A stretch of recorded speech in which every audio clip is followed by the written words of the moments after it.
Hello everyone. तो आज का हमारा टॉपिक है डेटा स्ट्रक्चर्स। हम सी प्लस प्लस के कंटेक्स्ट में पढ़ेंगे डेटा स्ट्रक्चर्स और समझेंगे कि ये क्यों इतने इम्पोर्टेंट हैं हमारी प्रोग्रामिंग जर्नी के लिए। तो चलो फिर शुरू करते हैं। तो जब हम डेटा स्ट्रक्चर्स वर्ड सुनते हैं ना तो हमको लगता है कि यार कुछ कॉम्प्लेक्स ही होगा, लेकिन ऐसा होता नहीं है, बहुत ईजी होता है। ठीक है, ऐसा कुछ नहीं है, बहुत ईजी होते हैं। चलो समझते हैं क्या होता है डेटा स्ट्रक्चर्स।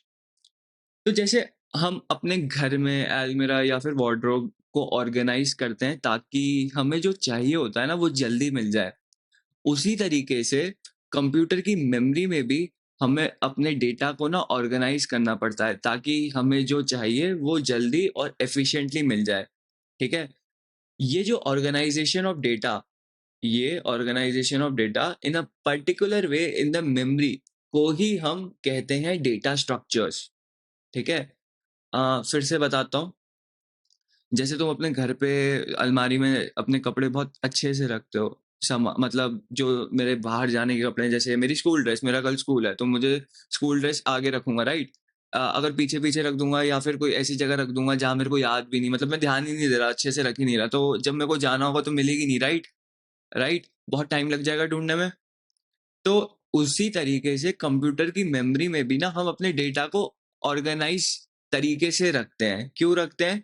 ताकि हमें जो चाहिए वो जल्दी और एफिशिएंटली मिल जाए।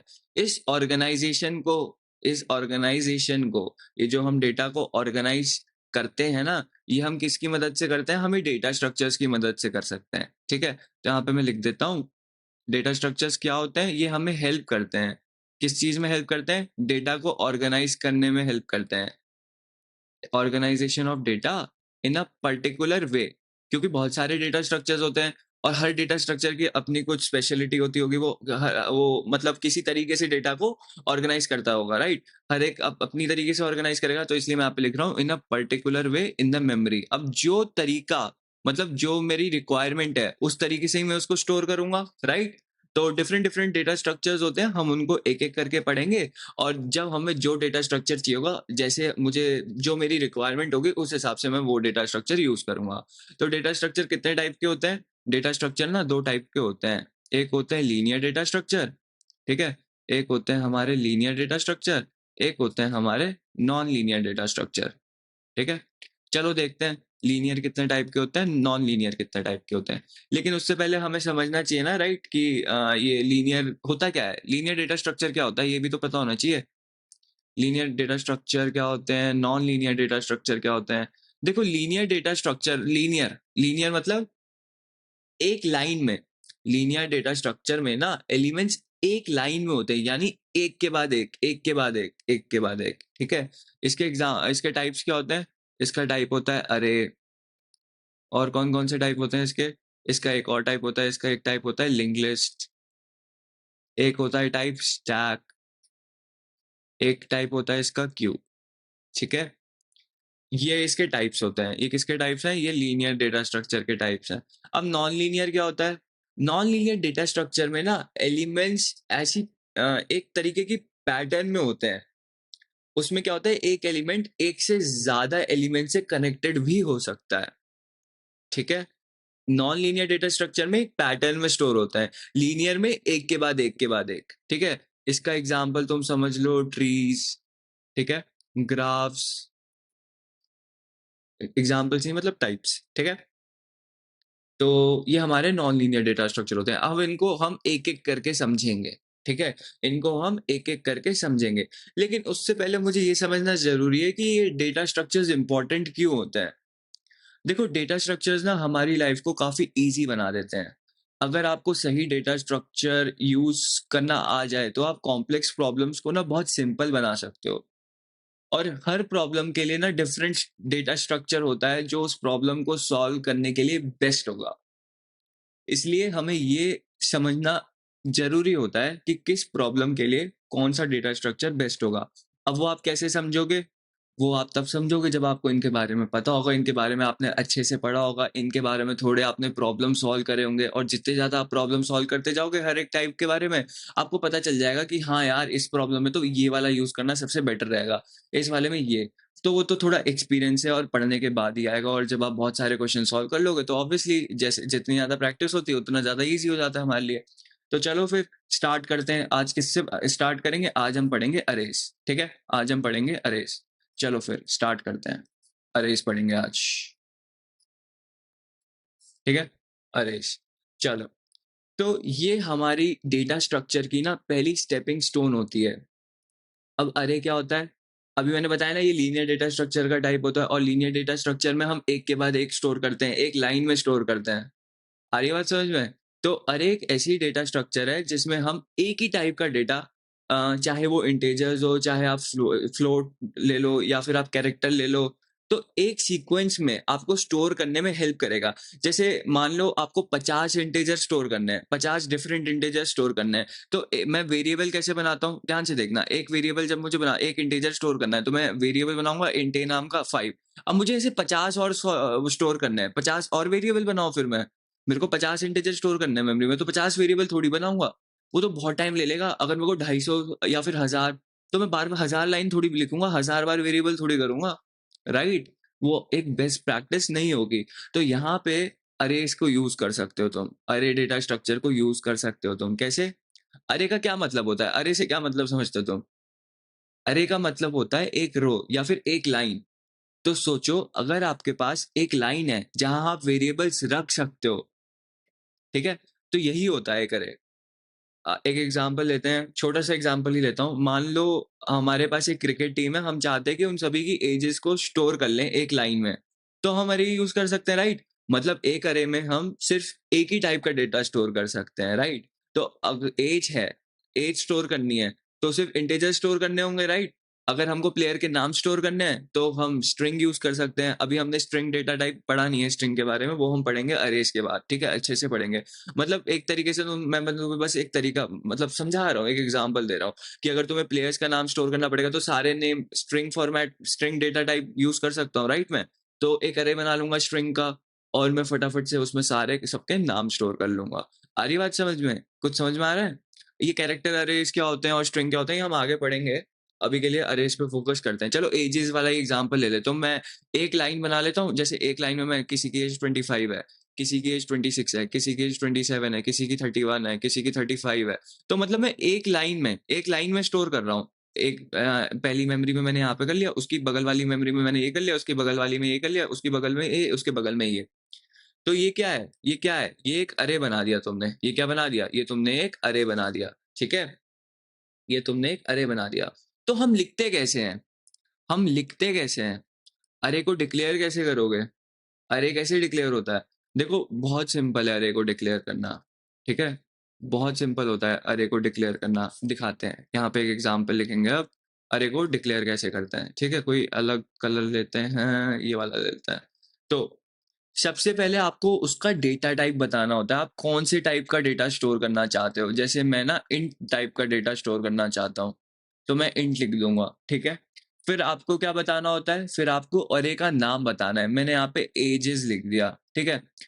ठीक है? उसके बाद ना आपको स्क्वायर ब्रैकेट लगाना होगा, स्क्वायर ब्रैकेट ऐसे बनाना होगा, ठीक है? तो ऐसे आपने स्क्वायर ब्रैकेट बना दिया, इसके अंदर आप क्या लिखोगे? इसके अंदर आप साइज़ बताओगे कि कितना बड़ा एरे बनाना चाहते हो, ठीक है? जैसे मैं चाहता हूँ 10 साइज़ का अरे बना दूँ, 10 साइज़ का अरे बनाना चाहता हूँ, ठीक है? तो ये स्टेटमेंट जो है तुम्हारी, ये स्टेटमेंट क्या कह रही है? ये हो गया मेरा डेटा टाइप, ये हो गया मेरा डेटा टाइप, कौन से टाइप का डेटा स्टोर करना चाहता हूँ। ये हो गया मेरा नाम, ठीक है? और ये हो गया मेरा साइज़, ठीक है? ठीक है? आ रही है बात समझ में? तो ये एक अरे बन जाएगा जहाँ पे 10 इंटीजर तुम स्टोर कर सकते हो। कितने इंटीजर स्टोर कर सकते हो? 10 इंटीजर स्टोर कर सकते हो। आ रही है बात समझ में? तो ये स्टेटमेंट क्या डिक्लेयर कर रही है? एक इंटीजर अरे जिसका नाम एजेस है और जो कि 10 इंटीजर स्टोर कर सकता है, ठीक है? तो इतनी बात समझ में आ रही है? इतनी बात समझ में आ रही है? तो अरे को आप इनिशियलाइज़ कैसे करते हो? आपने डिक्लेयर करना तो सीख लिया। आपने डिक्लेयर करना सीख लिया, राइट? डिक्लेयर हम ऐसे कर सकते हैं। अब हम देखेंगे इसको इनिशियलाइज़ कैसे करते हैं। तो यहाँ पे मैं लिखूँगा इनिशियलाइज़ेशन, ठीक है? इनिशियलाइज़ेशन ऑफ अरेज़ मतलब आप वैल्यू कैसे दोगे? आपने इनिशियलाइज़ तो कर दिया। आपने आपने डिक्लेयर कर दिया, अब आपको इनिशियलाइज़ करना है, राइट? आपको इनिशियलाइज़ करना भी तो आना चाहिए ना, तो आप वो सीखते हैं। तो जब हम अरे को डिक्लेयर कर देते हैं ना, तब हम उसमें वैल्यूज़ उसी वक़्त भी डाल सकते हैं, उसके बाद भी डाल सकते हैं। अगर आपको उसी वक़्त डालनी है, तो जैसे आपने यहाँ पे लिख दिया int as is equal to अच्छा सॉरी पहले साइज़ देंगे, साइज़ मैंने यहाँ पे 10 दे दिया, ऐसे स्क्वायर ब्रैकेट बना दिया, ठीक है? स्क्वायर ब्रैकेट बना दो ऐसे, ठीक है? साइज़ दे दो और फिर यहाँ पे कर्ली ब्रैकेट, ठीक है? कर्ली ब्रैकेट स्टार्ट पहली जगह पे पहली पहली जो पहला सबसे पहला मेमोरी हमें मिला होगा वहाँ पे मैं स्टोर करना चाहता हूँ 32, फिर मैं स्टोर करना चाहता हूँ 27, फिर मैं स्टोर करना चाहता हूँ 34, फिर मैं स्टोर करना चाहता हूँ 28, फिर मैं स्टोर करना चाहता हूँ 33, फिर मैं 31, 30, 28, 33, 29 बस हो गए 1 2 3 4 5 6 7 8 9 10 ठीक है? तो आ रही है बात समझ में? या तो आप ये एक तरीका हो गया, ये आपका एक तरीका हो गया कि आपने अरे के अंदर वैल्यूज़ डाल दी। या फिर पता है आप कैसे कर सकते हो? जैसे अगर आपने दूसरा तरीका मैं लिखता हूँ, तो यहाँ पे आपने सबसे पहले अपना अरे को ना डिक्लेयर कर लिया, ऐसे डिक्लेयर कर लिया। तो मैंने आपको याद है हल्का-सा बताया था पिछले लेक्चर में ज़ीरो बेस्ड इंडेक्सिंग ऐसा कुछ कहा था मैंने, याद आ रहा है? तो ये जो हमारा कंप्यूटर होता है ना, इसमें ना जैसे यहाँ पे आपने 10 साइज़ का अरे जो है अ, डिक्लेयर कर दिया, ठीक है? तो अगर आपको इसकी सबसे पहली वैल्यू ये सबसे पहली वैल्यू का इंडेक्स पता है 0 होगा, इसका 1 होगा, इसका 2 होगा, इसका 3 होगा, इसका 4 होगा, इसका 5 होगा, इसका 6, 7, 8, 9 ठीक है? इनके इंडेक्सेस हैं ये। मतलब ये आपने 10 जैसे 10 खाली डब्बे मेमोरी में आपने रिज़र्व करा लिए, जहाँ पे आप ऐज स्टोर करने वाले हो। 1 डब्बा, दूसरा डब्बा, तीसरा डब्बा, चौथा डब्बा, 5वां डब्बा, छठा डब्बा, 7वां डब्बा, 8वां डब्बा, 9वां डब्बा, 10वां डब्बा। हम तो हमेशा अपनी काउंटिंग 1 से स्टार्ट करते हैं ना, ऐसा समझ लो कंप्यूटर 0 से स्टार्ट करता है। तो तुमने 10 डब्बे अपने ऐज ऐज वाले अरे के लिए तुमने रिज़र्व करा लिए। इंट ऐज इज़ 10 मतलब कंप्यूटर ने क्या करा 10 डब्बे ऐजेस के लिए छोड़ दिए।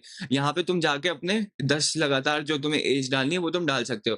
तो अगर तुम्हें अगर इस डब्बे पे वैल्यू अलग से डालनी है मतलब तुम ऐसे इनिशियलाइज़ नहीं करना चाहते, तो तुम पता है क्या लिखोगे? तुम कहोगे एजेस स्क्वायर ब्रैकेट और 0 मतलब पहला वाला डब्बा, ठीक है? ये 0 होगा, ये होगा 1, ये होगा 2, ये होगा 3, ये होगा 4, ये होगा 5, ये होगा 6, ये होगा 7, ये होगा 8, ये होगा 9। तो अगर अब मैं ऐसे डिक्लेयर करता हूँ और ऐसे डिक्लेयर मतलब ऐसे इनिशियलाइज़ नहीं करता, तो मैं ऐसे ना वैल्यू ऐसे डालूँगा एजेस 0 इज़ इक्वल टू 32 आ रही है बात समझ में? मैं डालूँगा एजेस 1 इज़ इक्वल टू 27 ऐसे, ठीक है? ठीक है? और तुम्हें एक चीज़ और याद रखनी है, तुम कभी भी अरे का साइज़ कभी चेंज नहीं कर सकते, ठीक है? तुमने जो एक बार अरे का साइज़ दे दिया, हमेशा वो ही रहेगा, ठीक है? जो हम साइज़ पहली बार जब अरे को डिक्लेयर करते हैं, जब साइज़ उसको हम जो भी साइज़ उसको तब प्रोवाइड करते हैं ना, हमेशा वो ही रहेगा, वो कभी बाद में जब प्रोग्राम तुम्हारा चलेगा या तुम चला रहे हो बाद में, कभी भी तुम उसको चेंज नहीं कर सकते, ठीक है? अब हमने इनिशियलाइज़ेशन भी देख लिया, एक्सेस कैसे करोगे वैल्यू? तुमने डाल तो दी वैल्यू, एक्सेस कैसे करोगे? एक्सेसिंग अरे एलिमेंट्स, ठीक है? तुमने वैल्यू डाल तो दी, हमने वैल्यू डाल दी, अब उन डिब्बों से वैल्यू निकालनी भी तो है ना, मुझे एक्सेस करनी है ना।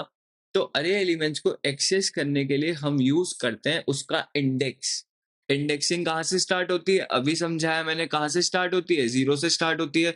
तो अगर मैं 10 डब्बे बनाऊँ यहाँ पे 2, 3, 4, 5, 6, 7, 8, 9, 10 मैंने क्या कहा था 0 से स्टार्ट होती है 0, 1, 2, 3, 4, 5, 6, 7, 8, 9 यहाँ पे लेट्स से 27, 32, 55, 43, 23, 21, 37, 31, 15, 19 ठीक है? ये कुछ वैल्यूज़ पड़ी हुई हैं, ठीक है?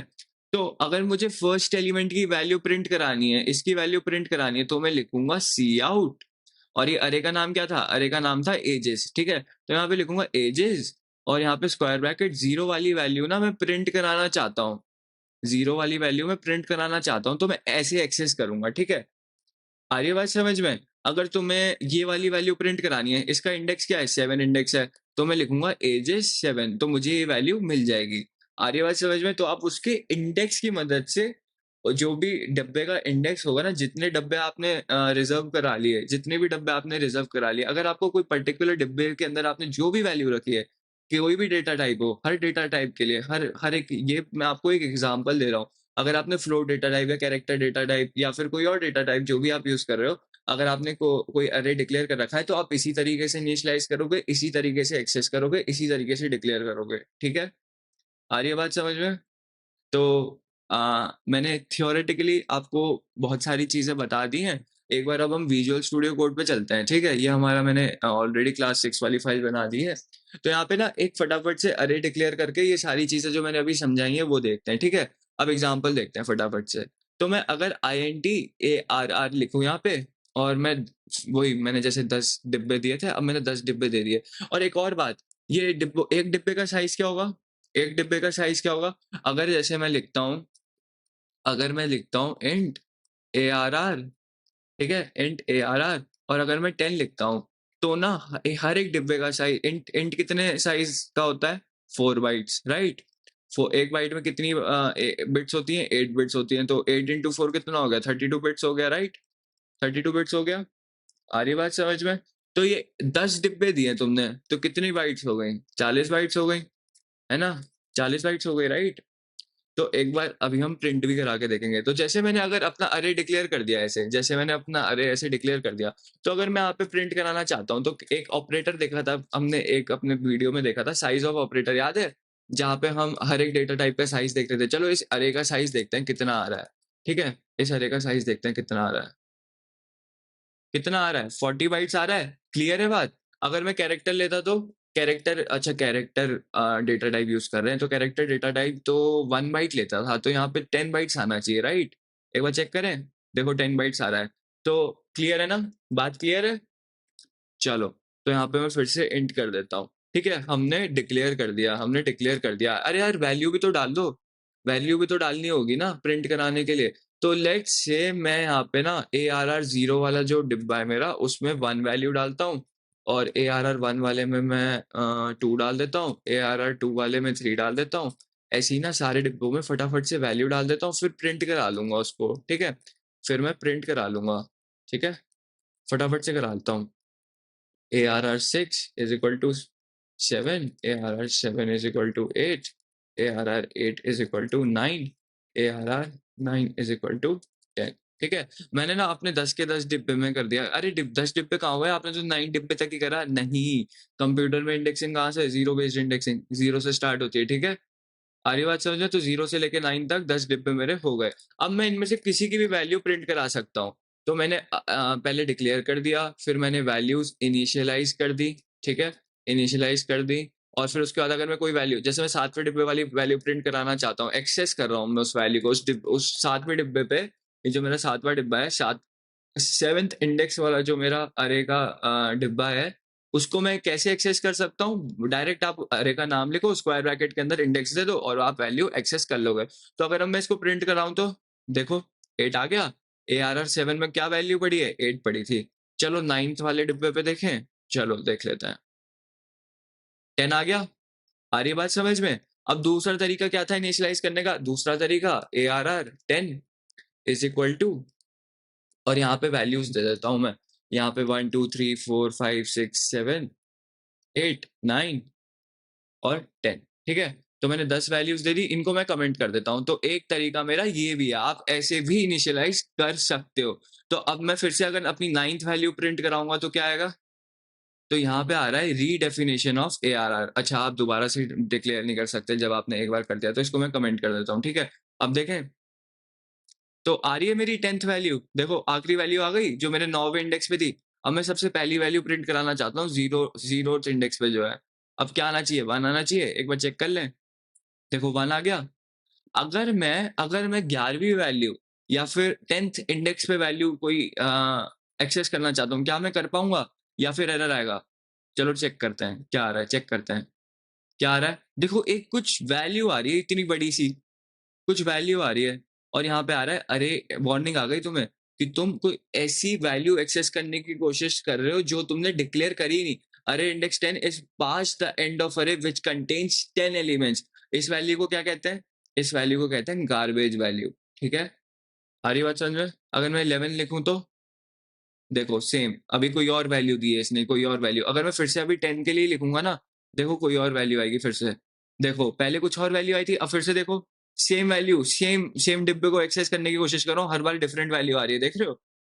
तो ऐसा नहीं करना है, ठीक है? ऐसा नहीं करना है। अगर आप सीपी करोगे या फिर कोई ऑनलाइन प्लेटफ़ॉर्म पे जाओगे जहाँ पे आप क्वेश्चन सॉल्व करोगे और अगर आपने कोई ऐसी वैल्यू आपने जो आपने डिक्लेयर भी नहीं करी है और आप उस इंडेक्स की वैल्यू को एक्सेस करने की कोशिश करोगे तो आपका आंसर गलत आ जाएगा और वरना फिर आपके पॉइंट्स भी कट सकते हैं जहाँ पे अगर पॉइंट बेस्ड सिस्टम है, अगर सीपी कर रहे हो तो मोस्टली कट जाते हैं क्योंकि आप रॉन्ग सबमिशन करोगे, राइट? तो ये सब आपको चेक करना ज़रूरी है। ये सब मतलब ये आना चाहिए, मतलब ये गलत तरीका होता है, ठीक है? तो आपको ध्यान रखना है आपने कितने मतलब डिब्बे अपने डिक्लेयर करे हुए हैं और कितने आप एक्सेस कर सकते हो, कितने इंडेक्सेस पे आप अपनी वैल्यू स्टोर करा रहे हो। कहीं आपने गलती से इतना डिक्लेयर कर दिया, ज़्यादा डिक्लेयर कर दिया और आप उससे ज़्यादा कहीं पे एक्सेस करने की कोशिश कर रहे हो तो वो गलत हो जाएगा, ठीक है? तो ये ध्यान रखना हमेशा जब भी क्वेश्चन सॉल्व करोगे। तो अब एक और तरीका होता है, एक और तरीका होता है। क्या तरीका? किस चीज़ का? अगर जैसे लेट्स से मैं यहाँ पे 10 हटा दूँ, क्या ये अभी भी चल जाएगा? क्या ये अभी भी चल जाएगा? मुझे नहीं पता मुझे कितने एलिमेंट्स अपने अरे में डालने हैं। मुझे नहीं पता, मुझे नहीं पता, ठीक है? मुझे बिल्कुल नहीं पता। मैंने रैंडमली ये 1 से लेके 10 तक का डाल दिया। मुझे साइज़ नहीं पता। क्या ये कंपाइलर मेरा ऑटोमैटिकली कैलकुलेट कर लेगा अगर मैं ऐसे इनिशियलाइज़ कर रहा हूँ तो? चलो देखते हैं। 6 आ गया, 5 पे 0 एक बार चेक कर लेते हैं 0, 1, 2, 3, 4, 5 देखो 5 पे मेरा 6 पड़ा हुआ है। अच्छा ये तो चल गया। तो ज़रूरी नहीं है अगर आप ऐसे इनिशियलाइज़ कर रहे हो, तो ज़रूरी नहीं है कि आपको साइज़ बताना है, वो कंपाइलर अपने आप देख लेगा। लेकिन अगर मैं ये हटा दूँ तो देखो रेड रेड लाइन आ गई, problem incomplete type is not allowed. अगर आप सिर्फ़ डिक्लेयर कर रहे हो तो आपको साइज़ बताना है। अगर आप सिर्फ़ डिक्लेयर कर रहे हो, तो आपको पहले से साइज़ बताना पड़ेगा। लेकिन आप अगर उसको उस अरे को डिक्लेयर करते वक़्त ही उसको वैल्यूज़ दे रहे हो, तो वो कंपाइलर अपने आप देख लेगा। अगर आप यहाँ पे साइज़ नहीं भी बताओगे ना, तब भी वो समझ जाएगा कि कितनी वैल्यूज़ डाल रहे हैं, उस हिसाब से वो अपने आप उसको जगह दे देगा। ठीक है? इतनी बात क्लियर है? ठीक है। अब ना अगर मैं प्रिंट कराऊँ ये सारी वैल्यूज़ को प्रिंट कराना चाहता हूँ, तो मैं बार-बार थोड़ी लिखूँगा cout ARR 0, cout ARR 1, cout ARR 2, cout ARR 3 ऐसे लिखता थोड़ी रहूँगा। अगर 50 वेरिएबल होंगे तो ऐसे लिखूँगा तो बहुत टाइम लग जाएगा। तो हमने लूप्स तो पढ़ ही लिए हैं, तो लूप्स का यूज़ कर लेते हैं फटाफट से। तो मैं ये लिखूँगा for int i is equal to 0 और मुझे पता है ये 10 है। मुझे पता है ये 10 है। तो मैं यहाँ पे लिख देता हूँ i लेस देन 10 तो मेरा ये लूप कहाँ से कहाँ तक चलेगा? i की वैल्यू क्या है? 10 से कम होनी चाहिए। तो ये 0 से 1, 2, 3, 4, 5, 6, 7, 8, 9 और जैसे ही ये 10 होगा ना देख लेगा अरे कंडीशन यहाँ पे फॉल्स हो गई फिर ये लूप ब्रेक हो जाएगा। तो मुझे क्या करूँगा मैं यहाँ पे मैं प्रिंट कराऊँगा ARR और ब्रैकेट में ना i लिख दूँगा। ब्रैकेट में क्यों लिखा मैंने i क्यों लिखा? देखो, ध्यान से देखो, ये हमारा हमने यहाँ पे फॉर लूप के अंदर हमारे पास हमको पता है ना 3 कंपोनेंट होते हैं। सबसे पहले हम डिक्लेयर करते हैं, फिर हम कंडीशन लिखते हैं, फिर हम अपनी इंक्रीमेंट और डिक्रीमेंट वाली कंडीशन लिखते हैं, ठीक है? तो सबसे पहले वो यहाँ पे देखेगा, वो कहेगा अच्छा i 0 है, फिर वो कंडीशन चेक करेगा, क्या ये 0 10 से कम है? हाँ, कम है। फिर ये स्टेटमेंट प्रिंट होगी, फिर ये इंक्रीमेंट होगा, राइट? ऐसा फ्लो होगा हमारा। तो यहाँ पे देखो i 0 है, तो ARR 0 पहले प्रिंट हो जाएगा ARR 0 के बाद इंक्रीमेंट हो जाएगा, फिर वो फिर कंडीशन चेक करेगा, फिर से वो आएगा यहाँ पे फिर देखेगा अच्छा अब मेरे i की वैल्यू 1 है तो मुझे ARR 1 प्रिंट कराना है।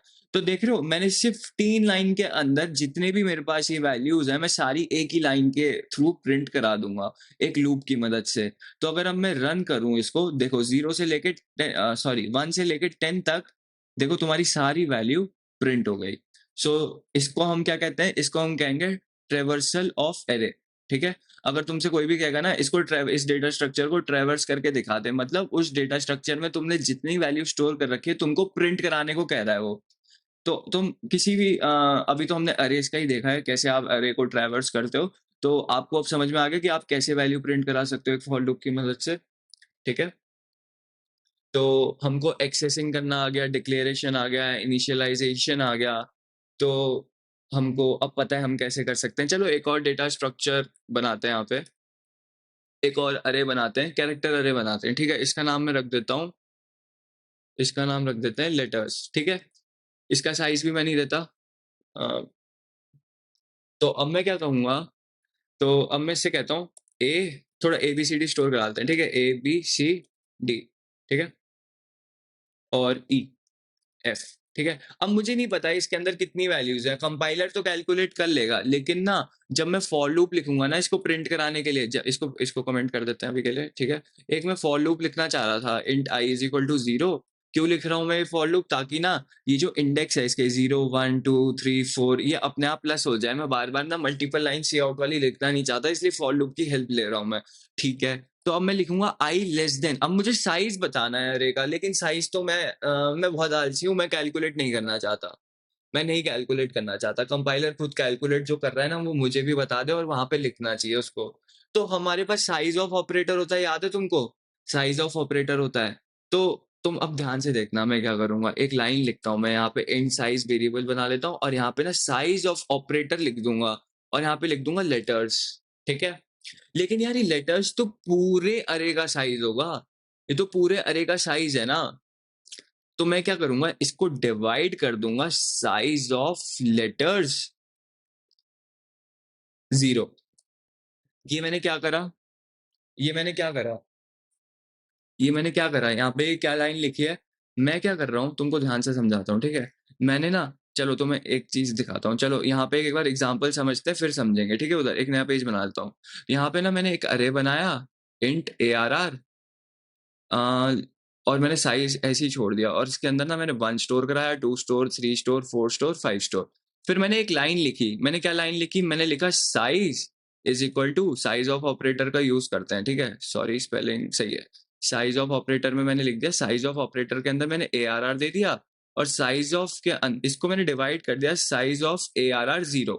ठीक है, अब तुम ध्यान से देखो, ARR 0 क्या है, 1 है, 1 क्या है, एक इंटीजर है, एक इंटीजर है, इंटीजर में कितने बाइट होते हैं, 4 बाइट होते हैं जी।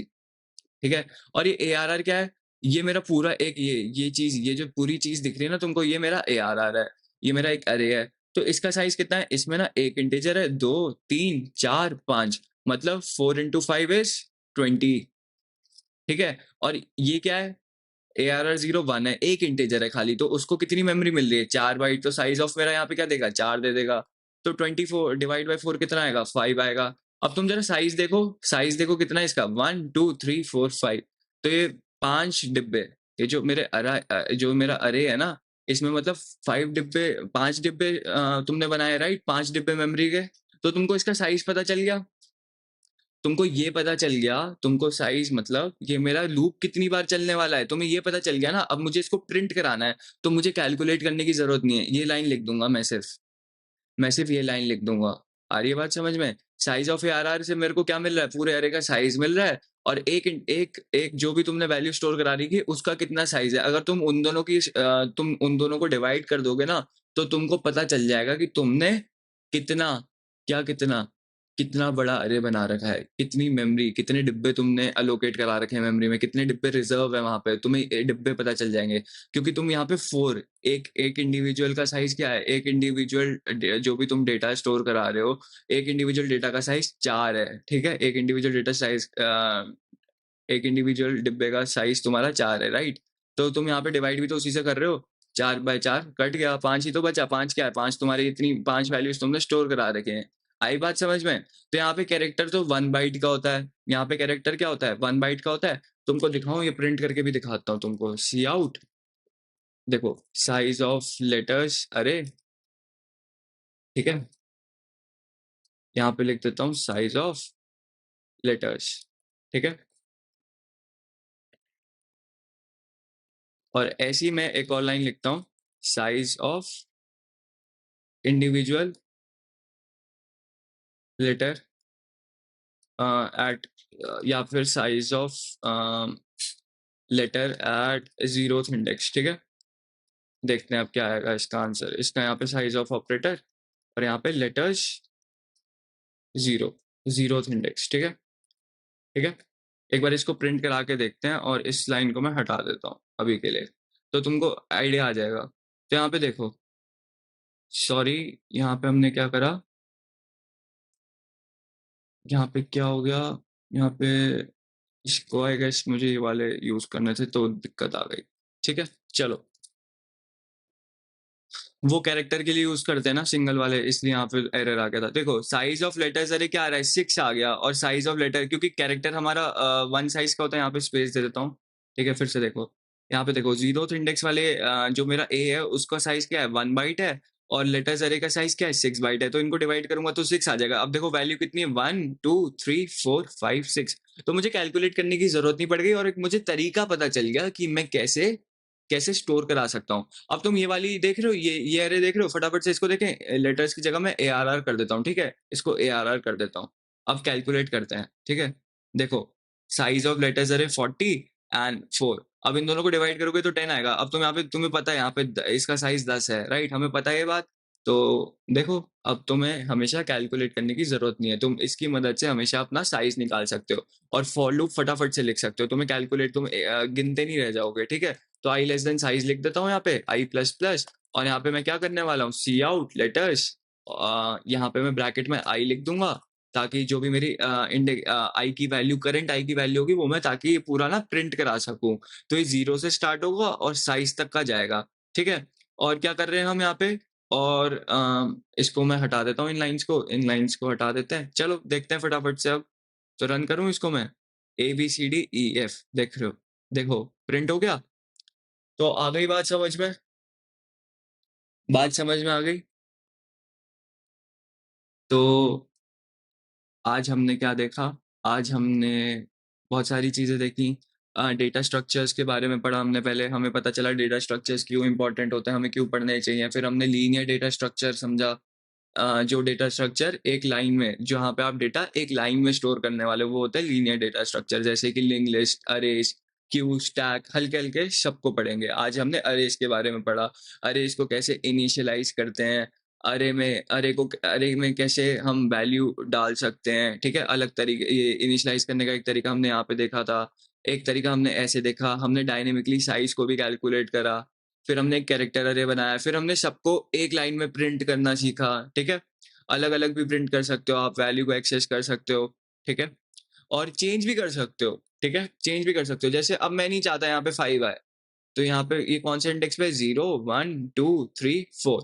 तो अगर यहाँ पे मैं ARR 4 इज इक्वल टू 50 लिख दूं, ठीक है, ऐसा कुछ कर दूं, और अब मैं इस अरे को प्रिंट कराऊं, तो यहाँ पे मैं साइज चेंज कर देता हूँ, मुझे A वाला साइज चाहिए अब, और लेटेस्ट की जगह मैं सब जगह ARR कर देता हूँ, ठीक है, ताकि मैं उसको प्रिंट करा सकूं। चलो फटाफट से इसको रन करके देखूं। देखो यहाँ पे 50 आ गया। देखो 5 यहाँ पे 5 लिखा था तुमने, फिर यहाँ पे वैल्यू चेंज कर दी, देखो 50 आ गया। तो आप ऐसे भी कर सकते हो, ठीक है। तो दोस्तों, आज हमने सीखा सी प्लस प्लस में अरेज क्या होते हैं, कैसे डिक्लेयर करते हैं, कैसे इनिशियलाइज करते हैं, कैसे एक्सेस करते हैं, ठीक है। तो इससे हमको आगे वाली, आने वाली जो भी हमारी प्रोग्रामिंग की जर्नी होने वाली है उसमें बहुत मदद मिलेगी। तो अगले वीडियो में हम थोड़ा और पढ़ेंगे अरेज के बारे में, ठीक है। अगले वीडियो में हम क्या पढ़ने वाले हैं, हम पढ़ने वाले हैं मल्टी डायमेंशनल अरेज, 2D अरे क्या होता है, ठीक है। और थोड़े कुछ कॉम्प्लेक्स एग्जाम्पल्स भी देखेंगे। आज हमने बेसिक बेसिक चीजें देखी हैं, कल थोड़ा कॉम्प्लेक्स लेके जाएंगे इसको, ठीक है। तो इस बार के लिए बस इतना ही। Keep practising and keep coding, that will be all, bye bye.